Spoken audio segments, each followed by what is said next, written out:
आज करे सो पल में परलय होएगी, वीडियो लाइक करे। नमस्कार, मैं मनीष कुमार वर्मा। सांसदों की हत्या करने की कोशिश की और उसी दल के साथ, उसी 26 दल के साथ ये आए हैं जिनका की मानसिकता ही नहीं है कि महिला को रिजर्वेशन मिले। सबसे पहले बेल में यदि उसका कॉलर पकड़ने के लिए कोई आया तो यही मैडम श्रीमती सोनिया गांधी और नीरज शेखर वहां खड़े थे, मुलायम सिंह यादव बाहर थे और मैं वहां से कूद कर टेबल पर आया और मैंने कहा कि आप यहाँ की तानाशाह नहीं है, आप यहाँ की रानी नहीं है, इस बेल में आप मारपीट नहीं कर सकते हैं। और इनके जो लेफ्टिनेंट थे विलास मुतेबार से लेकर सबों ने उनको पीटा। ये दोनों घटनाएं जो है, चाहे महिला रिजर्वेशन का हो चाहे ये प्रमोशन रिजर्वेशन का हो, ये पार्लियामेंट है सर, सबको सत्य बोलना चाहिए। और मुलायम सिंह यादव ने कहा यदि बीजेपी नहीं होती तो आज के डेट में हमारे सांसद नहीं बचते। आपने तो सांसदों की हत्या करने की कोशिश की और उसी दल के साथ, उसी 26 दल के साथ ये आए हैं जिनका की मानसिकता ही नहीं है कि महिला को रिजर्वेशन मिले। चाहे वो राष्ट्रीय जनता दल है, चाहे वो समाजवादी पार्टी है, चाहे इनके सारे मुस्लिम एमपी है, चाहे कोई भी पॉलिटिकल पार्टी जो इनको सपोर्ट कर रही है सर, सबसे पहले बेल में यदि उसका कॉलर पकड़ने के लिए कोई आया तो यही मैडम श्रीमती सोनिया गांधी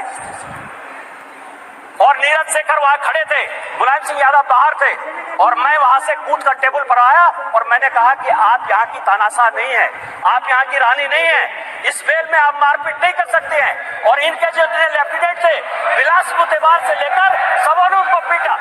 ये दोनों घटनाएं जो है, चाहे महिला रिजर्वेशन का हो चाहे ये प्रमोशन रिजर्वेशन का हो, ये पार्लियामेंट है सर, सबको सत्य बोलना चाहिए। और मुलायम सिंह यादव ने कहा यदि बीजेपी नहीं होती तो आज के डेट में हमारे सांसद नहीं बचते।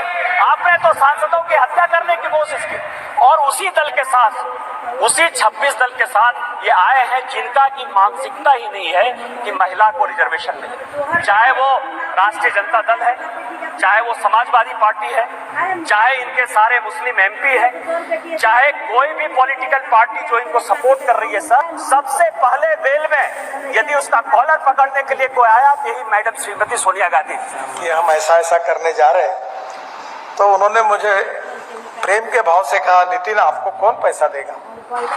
वैसे मुंबई स्टॉक एक्सचेंज से मेरा बहुत पुराना रिश्ता है। आज यहाँ आते हुए दो घटनाओं की मुझे याद हो रही है।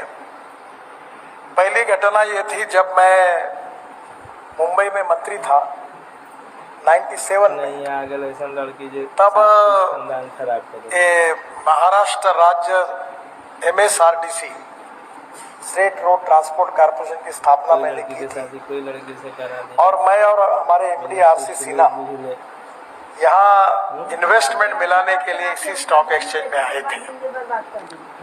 तब मुझे याद है कि धीरू भाई अंबानी जी मुझे बहुत प्रेम करते थे और जब मैंने उनको बताया कि हम ऐसा करने जा रहे हैं तो उन्होंने मुझे प्रेम के भाव से कहा, नितिन आपको कौन पैसा देगा। और हमने बहुत कोशिश की, बहुत प्रेजेंटेशन हुए, काफी लोगों को मिले और जब हमारी क्रेडिबिलिटी आज की तुलना में तो कुछ भी नहीं थी, बहुत ही कम थी, फिर भी मुंबई पुणे एक्सप्रेस हाईवे और 55 फ्लाईओवर्स इन मुंबई और वर्ली बांद्रा सीलिंग प्रोजेक्ट के लिए हम पहली बार 500 करोड़ के लिए बॉन्ड इशू लेकर आए थे 97 में। हमको 1250 करोड़ रुपए मिले ओवर सब्सक्राइब। और दूसरी बार जब हम लोग 850 करोड़ के लिए आए तो हमको 1500 करोड़ रुपए मिले और इस अनुभव ने काफी कुछ सिखाया। और आज तो NHAI AAA रेटिंग है और एक सक्सेस स्टोरी बन गई है। दूसरी घटना जो यहाँ हुई थी वो भी मुझे याद है कि अमेरिका के प्रेसिडेंट क्लिंटन साहब यहाँ आए थे और उनका सत्कार हुआ था और मैं उस समय लीडर ऑफ अपोजिशन था महाराष्ट्र में और कार्यक्रम में धीरू भाई अंबानी जी थे, प्रमोद महाजन थे।